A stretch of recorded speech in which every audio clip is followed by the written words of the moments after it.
The night was colder than any the human had ever felt. Snow fell hard on the streets of the alien city, covering the stone roads in white. The wind howled like a living thing, biting through his worn jacket. He pulled it tighter around himself, but the cold still sank into his bones. He had traveled far through places where humans were not welcome, and tonight he needed only one thing: warmth.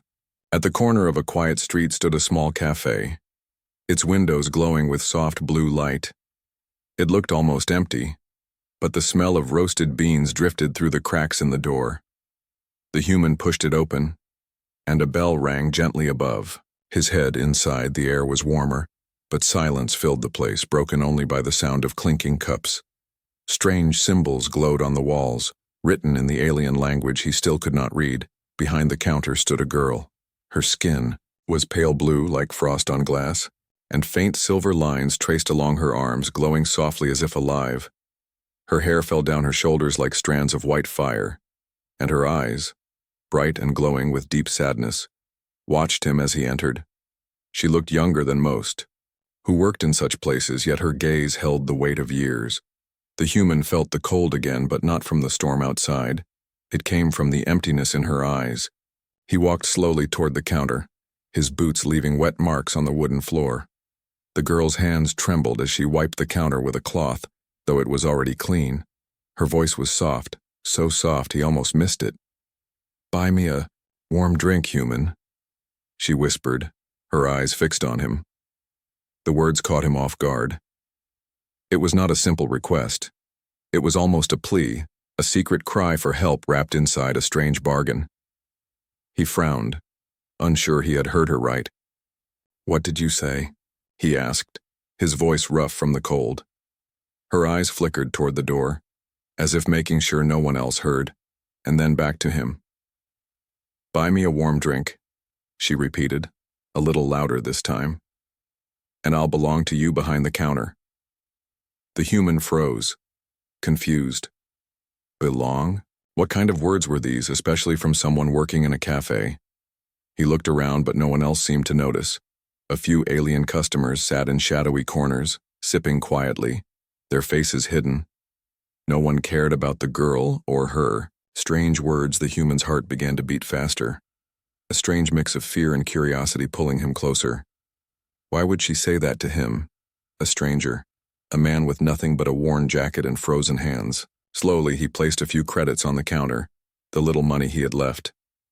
"Then give me the warmest drink you have," he said, his voice steady, though his mind was not. The girl's lips curved into the faintest smile, the first sign of life on her face. She turned to the machine behind her, her hands moving quickly though they shook with every motion. Steam rose, filling the air with the smell of something rich and strong. She placed the cup in front of him, her glowing eyes locking onto his.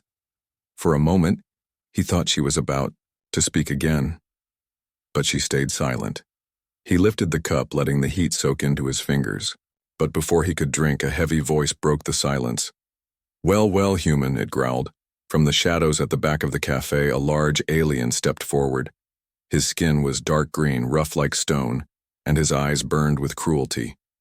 "That's the first time someone has taken her offer," he said with a grin, his sharp teeth glinting in the light. The human turned sharply, his body tense.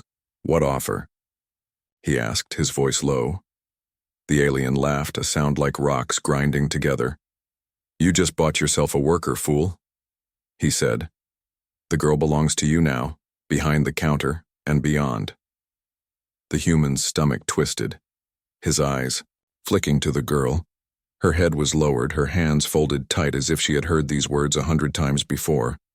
He realized too late, her whisper had not been a choice, it had been a trap.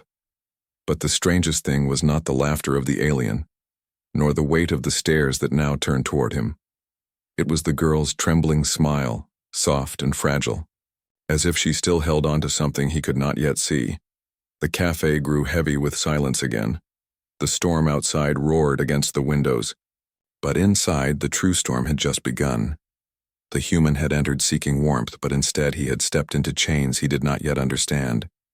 And somewhere deep inside, he knew this was only the beginning.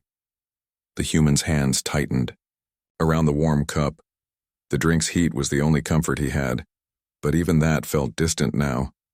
The heavy alien who had spoken stepped closer, his shadow stretching across the floor like a chain.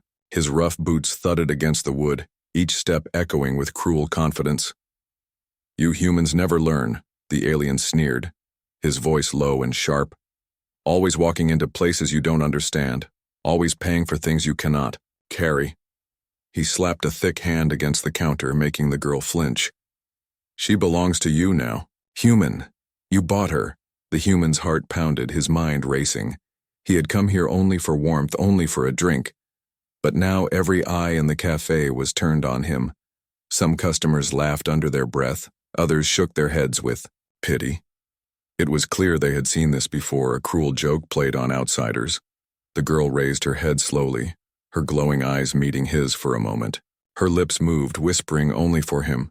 "I'm sorry," she said. So soft he almost thought he imagined it. Her hands were trembling, clutching her apron like it was a shield. The human swallowed hard, his throat dry. He turned to the large alien, forcing his voice to stay calm. "I didn't buy anyone," he said. "I only bought a drink." But the alien only grinned wider, sharp teeth catching the light. "You bought her words," he said, "and her words bind stronger than chains in this place." The crowd chuckled, some raising their cups as if to toast the spectacle. The human felt anger rising inside him. This wasn't a contract. This wasn't a bargain. It was a trap made from fear. And the girl, this stranger with frost blue skin, was caught at the center of it. "Show him," the overseer growled, waving a hand toward her. The girl hesitated, her body stiff, but slowly she stepped out from behind the counter. Her feet were bare, the floor cold beneath them. Around her ankle was a faint metal band, almost invisible under her long dress. But as she walked closer, to the human it shimmered with red light, glowing faintly like a warning. The band pulsed with every step she took, as if reminding her of who owned her. The human stared at it, his stomach tightening. It wasn't a simple piece of jewelry, it was a shackle disguised as decoration, a chain not made of iron but of rules and power. The girl stopped in front of him, lowering her head. Her voice broke the silence, soft but clear. "By the words spoken, I belong to the one who gave me a warm drink." The cafe filled with laughter, cruel and mocking. The overseer clapped his hands as if enjoying a show. "Congratulations, human," he said.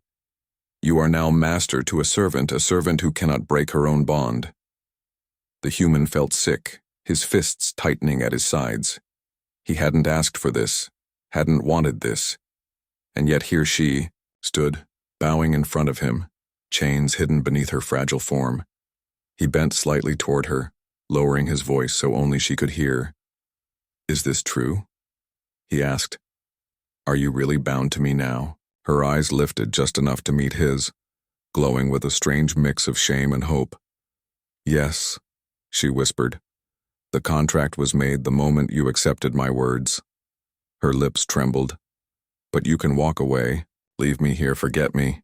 The human felt his chest tighten. Something inside him wanted to leave, to escape this cruel game. But something else, stronger, heavier, kept him standing there. The way her voice cracked, the way her eyes carried, years of quiet suffering. It was the same look he had seen once before in the eyes of a starving child back on Earth, the look of someone who had been abandoned too many times.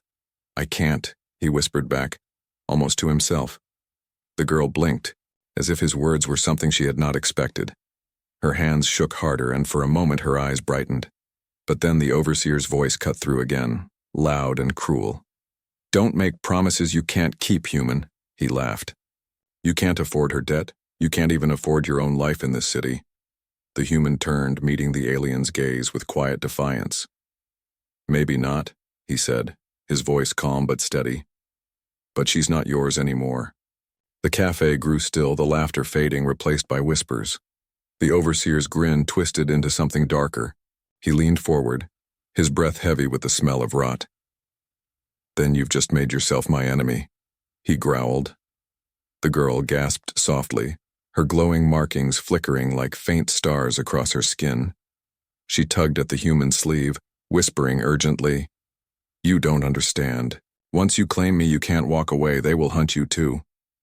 Her words were filled with fear, but beneath the fear was something else, something fragile. Hope. The human's heart steadied, his choice made without a single doubt. He looked at her, his voice low but strong.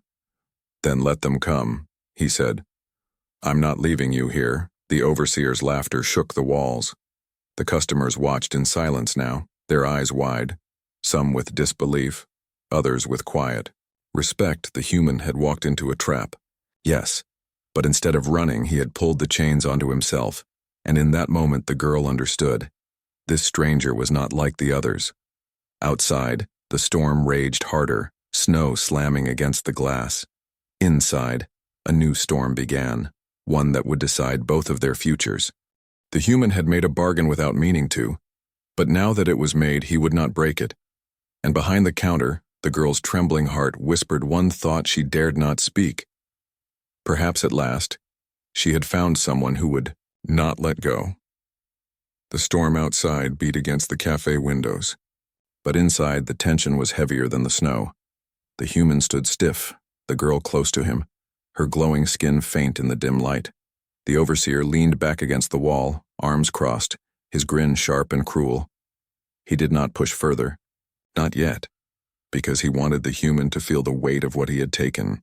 The girl moved slowly back behind the counter, her steps careful, the band around her ankle glowing faint red. The human followed her with his eyes, anger boiling in his chest. She picked up a tray and began to serve drinks to the shadowed customers, her hands steady only because she forced them to be. Every movement she made was practiced, drilled.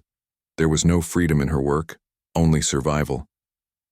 The human noticed it now, the way her smile never reached her eyes, the way she bowed just a little too low, the way her glowing markings dimmed when the overseer's gaze fell on her.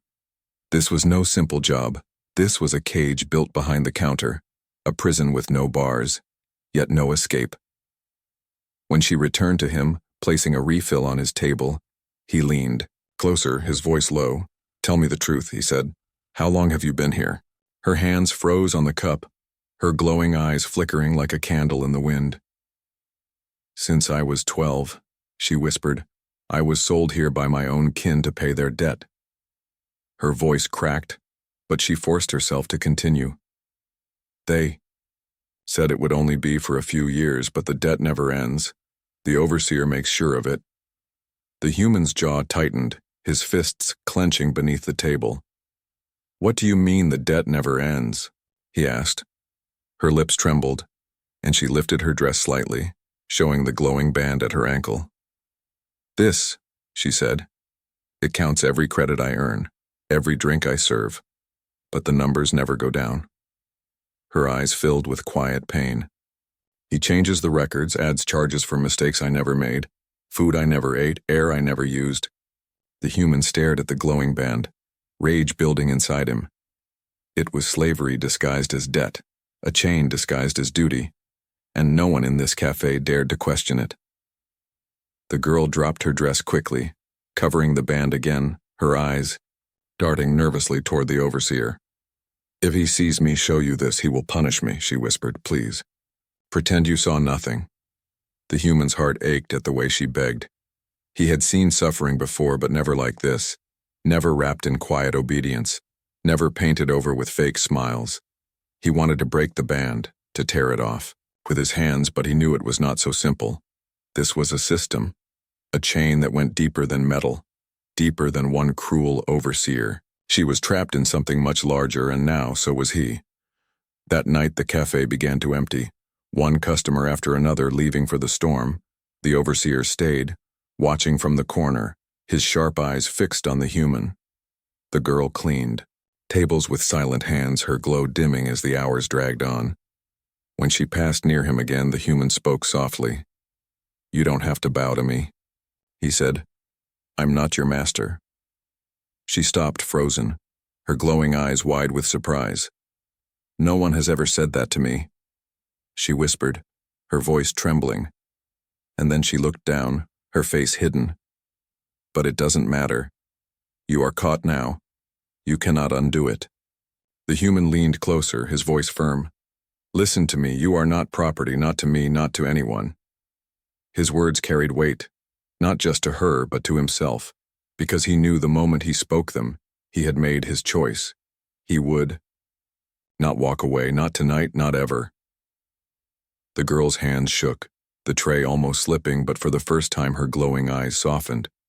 It was not hope, not yet, but the memory of it, like a spark buried deep. She turned quickly, returning to her work, but her steps were lighter. The overseer's sharp eyes narrowed, sensing something shifting, something dangerous. Later, as the night ended, the human prepared to leave. But the girl stepped close to him again, her voice shaking. If you stay near me, they will come after you too, she warned. This city does not forgive humans who break its rules. The human looked at her, the storm raging behind the glass. I've already broken them, he said. And I don't care. The girl's breath caught, her lips parting as if to speak. But no words came. She only stared at him, her glowing markings flickering faintly like stars peeking through storm clouds. For years she had lived behind the counter, chained by debt she could never pay. But tonight, a stranger had stepped into her prison, and instead of turning away, he had chosen to stand inside it with her. The overseer's shadow loomed in the corner, watching, waiting. The game had begun. The bargain had been made. But neither the human nor the alien girl fully understood yet what it would cost. The storm outside howled louder, as if the world itself knew. Chains were about to break, but breaking them would come with fire. The human returned to the cafe the next evening. The storm had not calmed. Snow still swirled through the streets. But inside the cafe, the air was heavy and stale. The girl was already behind the counter, her glowing markings faint, her movements slow as if she carried invisible chains on her shoulders. She saw him walk in, and though her face did not change much, her glowing eyes softened for a brief second, like a secret she could not show to anyone else. The overseer sat in the corner, a large mug in his hand, his stone-like face unreadable. He watched the human with sharp interest, like a predator waiting for a mistake. The human ignored him, walking straight to the counter. The girl's hands trembled as she handed him a menu, though he noticed she already knew what he wanted. Warm drink, simple food, things that gave comfort even in a cold world. When she brought the cup to his table, the human slid something across the surface. It was a small wrapped package, rough and plain, but the smell drifted through the cloth. Bread, fresh bread baked by human hands. Her eyes widened as she froze, staring at the gift. No, she whispered, almost panicked. I cannot take this. The human shook his head, pushing it gently toward her. You can, he said, and you will. It's not payment. It's kindness. Her fingers brushed, the cloth hesitant as though touching it might burn her. For years food had only been rations, cold portions measured against her debt. Never enough to taste joy, never enough to fill the hunger inside. Now here was something warm, something given freely. She glanced quickly toward the overseer, who was half distracted by his drink, then pulled the bread close to her chest, hiding it beneath her apron. Tears threatened to rise in her glowing eyes, but she blinked them back, afraid to let them fall where anyone could see. The human leaned closer, lowering his voice. When was the last time you ate something that was truly yours? Her lips parted, but no answer came. She shook her head slowly, her voice breaking. I don't remember. She slipped away into the back room, and for the first time in years, she tasted food that was not rationed, not taken from her earnings, not counted against her chains. The bread was simple, but to her it was the richest feast she had ever known. Every bite filled her chest with warmth. Every swallow carried the memory of something she had nearly forgotten. Being human, or at least something close to it. Her hands trembled as she ate, tears falling silently onto the crust. She was not supposed to cry, not supposed to feel, but the taste broke her walls. When she returned, her glowing eyes met the human's again. She whispered, "Why did you do that for me?" The human shrugged, his voice steady. Because no one should eat in chains. Her breath caught, her heart thudding hard in her chest. She wanted to believe him, wanted to trust that his words were not just another cruel trick. But she had been betrayed too many times, and hope was a dangerous thing for someone like her. The overseer finally noticed something had shifted. His sharp eyes narrowed as he leaned forward. "You think you can change her with scraps of food, human?" he sneered. "She belongs to the cafe, her debt is mine to command, you can't feed your way out of chains." The human met his glare calmly. "Maybe not," he said. "But she's not a chain to me. She's a person." The overseer slammed his mug onto the table, the sound echoing like thunder. The girl flinched, her hands clutching the tray tighter. "Careful," the overseer growled. "Kindness is poison here. It makes servants forget their place." The human leaned back, unshaken. "Maybe that's exactly what I want." Whispers filled the cafe, customers watching the silent war unfold. The girl's glowing markings flickered faintly, reacting to emotions she could not hide. For the first time, she felt something strange. Pride. Someone was speaking for her, not against her, not over her, but for her. The weight on her chest lightened, if only for a moment. Later that night, as the cafe emptied, she found a quiet moment to slip close to him. Her voice was low, almost trembling. "You should not have done that," she whispered. "The overseer will make you pay. He never forgives kindness." The human smiled faintly, his eyes tired but calm. "Then let him, I won't stop." Her lips trembled, her throat tight. She wanted to tell him what it meant, how no one had ever given her something freely, how no one had ever risked anything. For her. But the words stuck in her chest, too heavy to escape. Instead, she whispered the only truth she could manage. "You are a fool," she said, though her glowing eyes softened. "A dangerous fool." He chuckled quietly, the sound warm against the cold silence of the cafe. "Maybe," he said, "but I'd rather be a fool who tries than a man who turns away." Her hands trembled as she carried the tray back to the counter. She could not let the overseer see. She could not let the others know. But deep inside, where the chains could not reach, a spark had been lit. For the first time in years, she felt something more than fear. She felt the faint warmth of belonging, not because she was owned, but because someone had chosen to see her as more, and though she dared not show it, she clutched that warmth close. A piece of bread, a foolish human, a kindness too small to change her chains but strong enough to remind her of hope. It was the first act, but it would not be the last. The overseer's eyes burned with anger.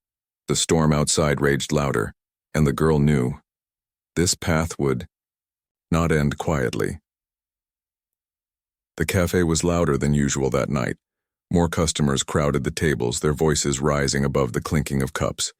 But even with all the noise, the human felt the tension pressing against him like a storm waiting to break. The girl moved behind the counter with her usual calm, her glowing eyes lowered, her steps careful. But he noticed the way her hands trembled more than before, as if she already knew what was coming. The overseer sat at his usual place, his sharp gaze never leaving the human. He had waited long enough, watching the small acts of kindness, the stolen bread, the soft words.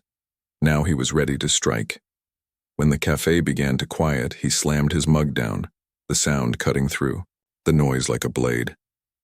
"Enough of this game," he growled, his voice heavy with cruel satisfaction. All eyes turned to him. The girl froze in the middle of the floor, her glowing markings flickering faintly as fear gripped her. The overseer pointed one thick finger at the human. "You think kindness makes her yours? You think scraps of food mean she belongs to you?" His laugh was sharp, echoing through the cafe. "If you want her, then you must pay the price." The human straightened, his jaw tightening. "What price?" he asked, his voice calm but heavy. The overseer leaned back, spreading his arms as if declaring victory already. "Her debt," he said. "Every credit she owes, every false charge I added, every chain she has carried. If you want her freedom, you must pay it all." Gasps filled the cafe. The debt was not small. Everyone knew it. It was a mountain no one could climb, a weight designed to crush anyone who dared try. The human felt the words slam into him like cold iron. He had little, barely enough to survive, and yet the overseer demanded the impossible. The girl's lips parted, her voice trembling. "No," she whispered. "Don't. Please, you cannot. It will destroy you." She stepped forward, shaking her head. "Do not listen to him. The debt is endless, no matter how much you give. It will never be enough." The overseer grinned, enjoying her fear. "That's right, human," he said. "Her chains were not meant to break. Her debt was not meant to end. You are nothing but a fool if you try." But the human did not look at him. He looked only at her, at the girl whose eyes shone with terror yet carried that small hidden spark of hope. And his choice was already made. "I will pay it," he said, his voice steady. The cafe went silent, all laughter gone, replaced by shock. The girl gasped, her glowing markings flaring brighter for a moment as if reacting to his words. She grabbed his arm, her voice desperate. "No, you don't understand. Once you speak it aloud, the contract grows stronger. You will be bound as I am." Her eyes filled with tears. "Please don't do this for me. I am not worth it." The human's gaze softened. "Yes, you are," he said simply. His words cut through the noise, through the overseer's grin, through the chains themselves. For a heartbeat, the girl could not breathe. No one had ever spoken those words to her. No one had ever seen worth in her existence. Her hands trembled as she clung to him, torn between fear and something she had buried long ago. The overseer rose to his feet, his heavy frame towering over the room. "Then so be it," he snarled. "You have spoken, human, and now you will suffer her chains with her." He slammed a device onto the counter, its screen glowing red. Numbers flickered across it. Endless, impossible numbers. The weight of years of false charges. The human stared at it but did not flinch. The girl sobbed quietly, whispering, "It cannot be done, you cannot win." The overseer leaned close, his grin wide and cruel. "Try if you like, beg if you must, but you will never pay it, human. You will drown in it. And when you do, she will still be mine." The human's jaw clenched, but his voice was calm. "Then I will drown standing beside her, not walking away." Whispers spread through the cafe, customers exchanging shocked looks. Some shook their heads, calling him mad. Others whispered of courage they had not seen before. The overseer's grin faltered for the first time. He had expected fear, desperation, but not this. Not a human ready to burn his own future just to keep standing at a girl's side. The girl pulled away, tears running down her cheeks. Her glowing markings shone faintly through her skin, reflecting her storm of emotions. "You are a fool," she whispered again. But her voice broke.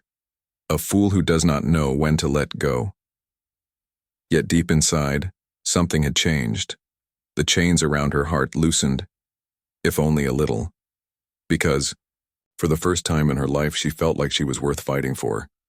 The overseer slammed his fist against the counter, shaking the room. "Then let the city see your foolishness," he roared. "Let them all watch as you break under the weight of her chains." The storm outside howled louder, rattling the windows. But inside, a different storm was rising, one made of defiance, of promises, of impossible choices. The girl stood trembling behind the counter, torn between terror and a fragile new hope. The human sat calm, though inside he carried the weight of fire. The price of belonging had been named, the trap had been set, but he had spoken his choice aloud, and once spoken, there was no turning back. The cafe closed earlier than usual that night. The overseer gave no reason, but everyone felt the tension in the air. Customers left quickly, whispering to one another as they stepped into the snowstorm outside. Only the human, the girl, and the overseer remained. The heavy silence broken only by the howl of wind against the windows. The girl cleaned the last table slowly, her hands trembling as she gathered empty cups. Her glowing markings flickered weakly, dimmer than ever. She could feel the storm inside the cafe building, heavy as the one outside. The human sat near the counter, watching her every move, his body tense, ready. The overseer leaned against the doorway, his cruel grin never leaving his face. At last, the overseer's voice broke the silence. "It ends tonight," he growled, his words thick with power. You think kindness changes anything, human? You think words can pay a debt? You are nothing, and so is she. He stepped closer, the floorboards creaking under his heavy steps. Tonight I sell her to another buyer, one who will make sure she never looks at you again. The girl dropped a cup, the shattering echo loud in the empty cafe. Her glowing eyes widened, fear flooding her face. No, she whispered. You cannot, the contract. The overseer cut her off with a laugh. Contracts mean nothing when I hold the ink, girl, he sneered. Your words bind you, but mine break you. The human stood, his chair scraping against the floor. You won't take her, he said firmly, his voice steady even though his heart pounded. The overseer's grin widened, his teeth glinting. You can't stop me, he said. You are only a man, weak, cold, and poor. What will you do against me? The girl's body shook, her ankle band glowing brighter, reacting to her fear. She turned to the human, desperation in her eyes. You must leave, she begged. If you fight him, you will die. Please, I don't want you to die for me. Her hands clutched his sleeve, trembling. Go now while you still can. But the human did not move. He looked at her, his expression soft yet unbreakable. I told you before, he said. I'm not leaving you. Her breath caught. Her glowing markings flickered like faint stars. No one had ever stayed. No one had ever chosen to remain in her chains with her. Her heart ached with fear, but also with something she had nearly forgotten. Trust, the overseer growled, stepping closer. Then you will watch him fall, he hissed, reaching for her with a hand like stone. The girl cried out. But before the overseer could touch her, the human stepped between them. His body was small compared to the alien's massive frame, yet his stance was unshaken. You'll go through me first, the human said. His fists clenched, though he knew he was no match in strength. The overseer laughed, a deep, cruel sound. You would die for her? A servant? A chained girl with no worth? The human's voice rose, louder than the storm outside. She has more worth than you will ever understand. The words struck like a blade, and for a moment the overseer's grin faltered. The girl's glowing eyes filled with tears, her body trembling not from fear this time, but from something stronger. No one had ever spoken for her like that. No one had ever defied power for her. Her chest burned, her markings flared brighter, and deep inside, something stirred, something she had hidden for years. Her hands clenched, her voice broke through the silence. Enough, she whispered, her glow spreading from her skin like fire under glass. The overseer froze, turning sharply, his eyes narrowing.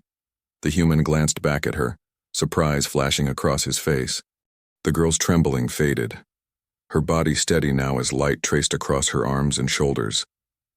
The ankle band glowed red, then sparked violently, trying to contain her rising power. She raised her hand, and with a sharp crack, the band shattered, falling to the floor in glowing fragments. Gasps of energy echoed through the cafe, the walls vibrating as her power filled the air. The overseer stumbled back, shock breaking his cruel mask. You, he growled. You were supposed to be powerless. The girl's voice was no longer weak, no longer trembling. You kept me chained, you fed me lies, but you never broke me, she said, her glowing eyes burning bright. You thought I belonged to you, but tonight I choose where I belong. Her gaze shifted to the human, her lips trembling with a faint smile. And I choose him, the overseer roared, lunging forward. But the human and the girl moved together. She raised her glowing hands, a wave of energy flaring out, throwing the overseer back against the wall. The cafe shook, cups rattling, lights flickering as her power spread. The overseer staggered, his body heavy but his confidence broken. He glared at the girl, his voice filled with rage. This isn't over, child. The city will hunt you both. The girl stood tall now, no longer trembling, her glow steady. Let them, she said, her voice firm. I am not afraid anymore. The human stepped beside her, his hand brushing her shoulder. Together they turned from the counter, stepping toward the storm outside. Snow roared through the streets, cold and sharp, but for the first time, she did not feel frozen. For the first time, she felt free. As the cafe doors slammed shut behind them, the overseer's curses echoed into the storm. But they were already gone, their footprints side by side in the snow. It was the night of choice, and both of them had chosen the same path. Not chains, not debt, not fear, but freedom, even if it came with fire and danger. The storm outside swallowed the city. Snow poured from the dark sky, turning the streets into rivers of white. The human and the girl moved quickly, their breath sharp in the freezing air, their steps heavy in the thick snow. Behind them, the cafe grew smaller until it was only a faint glow through the storm. They did not know where to go, only that they could not stop. The girl's glowing markings flickered with every step, not from weakness but from the rush of energy she had unleashed. The band around her ankle was gone, its broken pieces left behind on the cafe floor. For the first time in years, her steps were her own. But freedom was heavy too. The overseer's words echoed in her mind. The city will hunt you both. The human pulled his jacket tighter and glanced at her. She looked tired, her shoulders slumping under the cold, but her glowing eyes were steady. "Are you all right?" he asked, his voice carried by the wind. She gave a faint smile, her breath fogging in the air. "I don't know," she admitted. "I feel free, but I'm afraid too." He nodded. "Fear is normal," he said, "but you're not alone anymore." Her steps slowed for a moment, her chest tightening. She had lived so long with chains that she had forgotten what it felt like to walk beside someone, not behind them. The storm pushed them forward until they found a small stone shelter near the edge of the street. It was abandoned, walls cracked, roof broken, but inside it was dry, and it was theirs. They stepped in, the snow falling heavier outside, sealing them in for the night. The girl sat on the broken floor, hugging her knees. Her glowing markings pulsed faintly, filling the small shelter with soft light. The human set down the bag he carried, pulling out the last of his food. From inside he brought a small flask, metal and worn from years of use. He poured the liquid into a cup, steam rising slowly into the air. The smell of warmth spread, rich and comforting. He placed it in front of her, the same way she had once placed a drink in front of him. She stared at it, her glowing eyes wide. Memories flooded her, how she had whispered those fateful words behind the counter. "Buy me a warm drink, human, and I'll belong to you." Back then it had been a trick, a desperate line forced into her mouth by chains and fear. Now the same cup sat in front of her, but the meaning had changed. Her trembling hands lifted the cup, the warmth seeping into her fingers. She drank slowly, carefully, the heat filling her chest, chasing away the ice of years spent in silence. Tears slid down her cheeks, and she did not try to stop them this time. The human watched quietly, not speaking. Letting her carry the moment, when she finished, she set the cup down gently, her glowing eyes shining brighter through the tears. Her voice broke softly. "I belong to you, but not as chains said, not as the overseer said." She pressed her hand to her chest where her markings glowed warmly. "I belong to you because you gave me something no one else ever did." The human tilted his head, his voice calm. "What's that?" She smiled faintly, the kind of smile that carried both pain and healing. "Family," she whispered. "You gave me a place where I am not property, not debt, but chosen." Her words struck deep in the human's chest. He had not thought of himself as a savior, not as a hero. He was only a man who could not walk away. But to her, that choice had changed everything. The storm outside raged, but inside the broken shelter it felt warm. Not because of the fire, not because of the drink, but because two lives had chosen each other. The girl leaned against him, her head resting gently on his shoulder. For years she had bowed to strangers, carried trays for masters, hidden her glow behind chains. Now, for the first time, she closed her eyes without fear. The human looked down at her, her breathing soft, her glowing markings pulsing gently like the rhythm of a heartbeat. He wrapped his jacket tighter around both of them, shielding her from the cold. In that moment, he understood something too. He had walked into a cafe searching only for warmth, but he had found something far greater. He had found a bond strong enough to fight storms, debts, and chains, the girl whispered as sleep pulled her closer. Thank you, human, for not leaving me behind. Her words were soft, but they burned brighter than any fire. The human smiled faintly, whispering back, I didn't buy you. I found you. Outside, the city stormed on, hunters waiting, enemies plotting. The future was uncertain, full of danger. But in that broken shelter, with a warm drink shared between them, a new story had begun. It was not about ownership, not about contracts, not about chains. It was about family, chosen in the cold, bound not by debt but by love. The cup sat empty beside them, steam fading into the air, but the warmth remained deep inside both of them. And as the storm howled into the night, the girl smiled in her sleep for the first time in years, because finally, she was free,